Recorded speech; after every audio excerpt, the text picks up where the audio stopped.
Fun with Failure. The Alien's Guide to Understanding Humans. If you ever look at the planet and the history of mankind as a whole, what do you think the aliens would think on observing our behavior? Here are some of the interesting ideas I've found around the internet on various sources that could help us understand what they might think. If aliens visited Earth during the Jurassic period and found that it was occupied with a bunch of mean, giant green lizards, they probably thought, "Well, frack this planet," and never came back. Then eventually humans went out into the galaxy. All the aliens started to panic, because if the dinosaurs' tiny furry snacks had spaceships, laser guns, and colonies in the rest of the galaxy, then what the frack were the dinosaurs doing? To help keep the aliens from invading, humans would make it important to not let any aliens know that the dinosaurs are extinct, ever. That would make all the Jurassic Park movies essentially interstellar propaganda.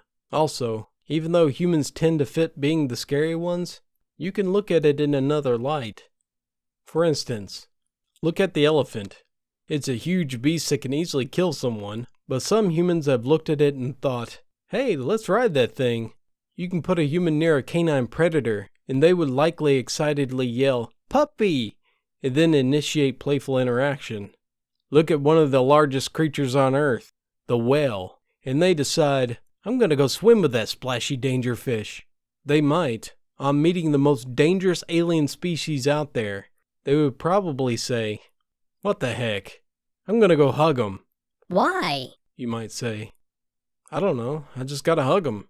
And possibly since this is the first friendly interactions that the alien species have ever had before, it would possibly suddenly be one of humanity's scary friends.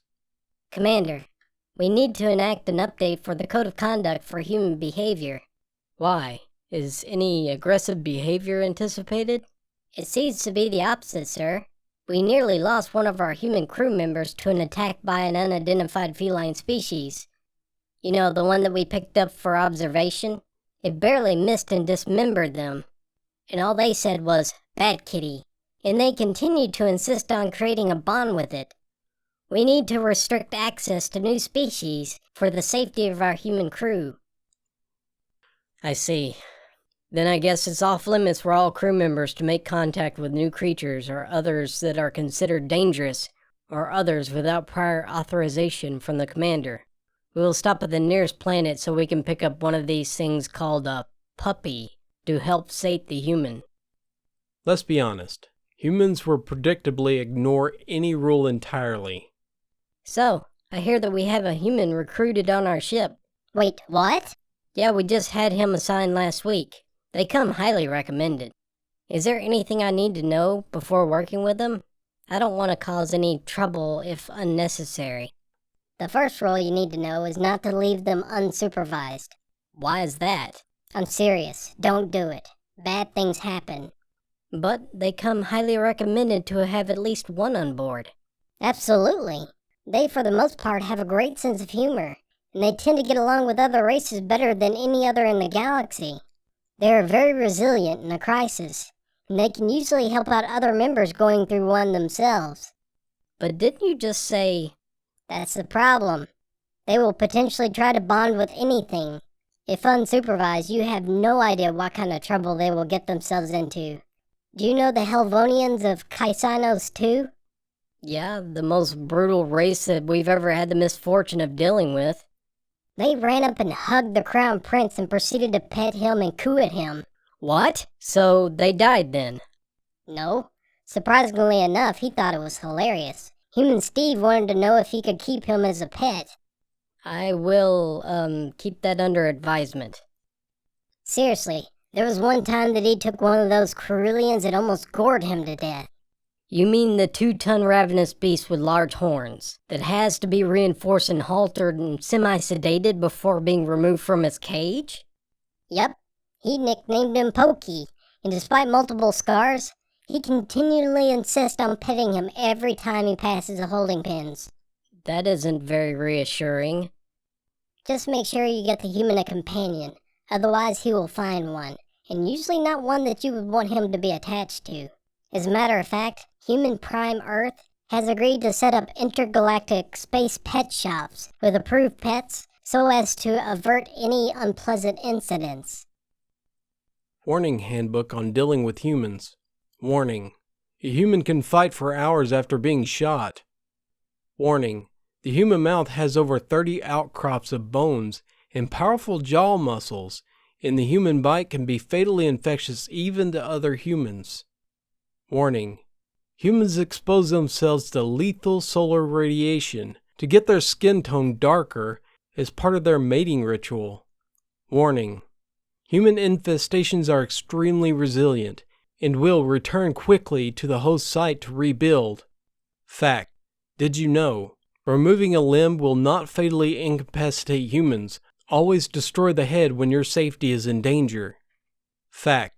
Humans are a proud warrior race with a pantheon of bloody gods, including Rambo and Schwarzenegger. Caution. Humans can project bioweapons from almost every orifice of their body. Do not inhale. Imagine if aliens not understanding human needs or customs, but still being supportive of their human companions. Here are several instances. Number 1. Look what we found on exploring the planet's surface. Kilrack, please, I'm trying to sleep. Ah, yes. Your human circadian rhythm, right? Number 2. The book I purchased on Ragnarok 5 says that humans require physical touch when upset. Therefore, I shall engage in a hug with you. Then ensues a supremely awkward 5-armed hug. Number 3. Human sneezes. Oh my god, Celine, get the medic, our human is dying. Number 4. This pamphlet I received recently says that humans require companions and packmates in the form of small earth creatures. You should have told me before we departed Earth, but it is no worry. We have to stop at the next trade planet to get one of those cats or dogs.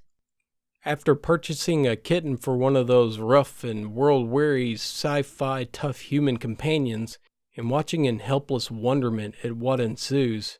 She's been cuddling that small animal for the past 15 minutes, just going, kitty kitty, did we break our human? A more seasoned alien puts his tentacles around the younger one, as the rest of the team gathers to watch their human making kissy noises. No, Kilrack, The alien says. we are good. Number 5. Human Steve, I have heard that today is the anniversary of your hatching. According to my human culture pamphlet, it is customary to set a sugary pastry on fire while chanting your species' growth incantation and presenting sacrifices wrapped in shiny paper. I am afraid to ask, in case this ritual is sacred, and this request is insensitive, but may I be allowed to participate? It sounds much more fascinating than molting.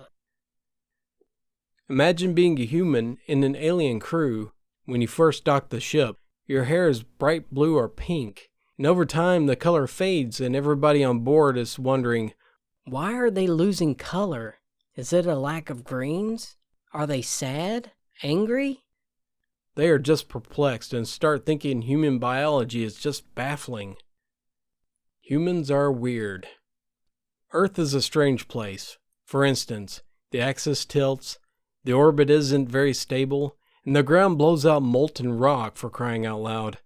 Maybe what makes humans weird is actually just our ability to survive.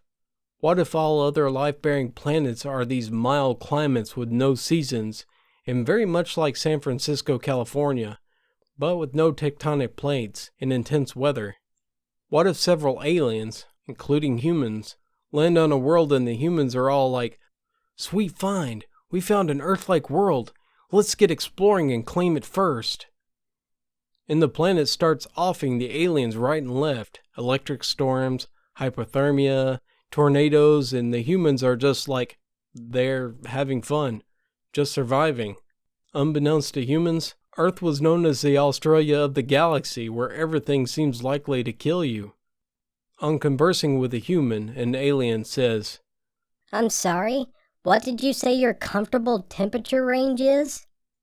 "Honestly, we can tolerate anywhere between -40 to 50 degrees Celsius, but we prefer the 0 to 30 range."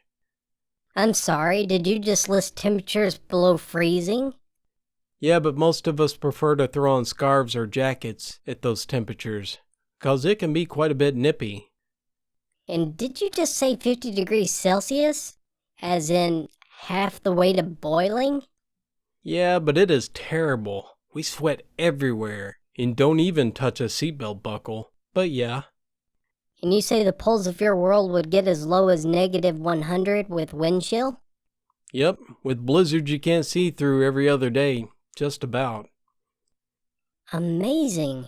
When did you manage to have drones that could survive such temperatures to send? Well, actually, What? we kinda sent people. Wait, what? We sent. Yeah, I heard you. What? You sent humans to a place 100 degrees below freezing? Yeah? And they didn't die? Well, the first few did. People died of the cold and your solution was to send more humans? As they are soaring through the sky in an alien craft, the alien stares out quizzically at an island with a large volcano jutting out of the center. Beautiful island down there, isn't it? They have such beautiful resorts there.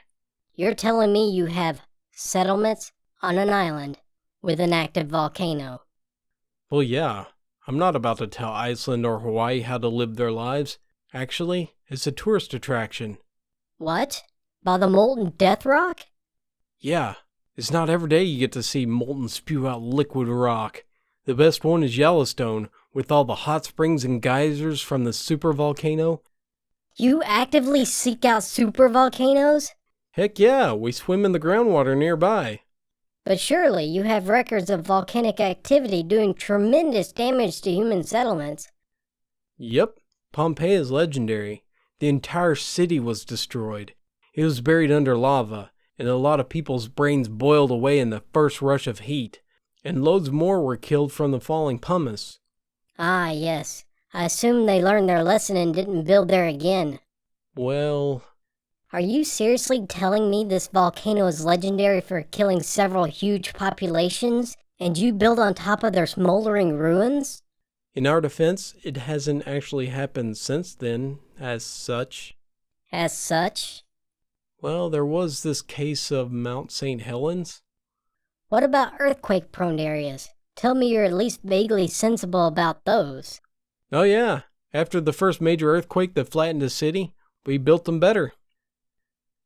One thing you need to understand as an alien is that most humans tend to think that one type of alien, for instance, the species known as the Greys, are all the same, and they have no variety within the species. They always seem to have the same government, the same culture, the same religion, the same language. Come on, humans. Humans don't even work that way. Say, there's a Quailar over there. What are they saying? I have no idea. What? That's a Kinsian Quailar. I'm a Silurian Quailar. You'd have just as much luck understanding them as I would. You're lucky I speak human. Human isn't a language. What? Thank you for joining me and listening to the Alien's Guide to Understanding Humans. If you enjoyed this, please give it a thumbs up and subscribe for more content in the future. Until next time, have a great day.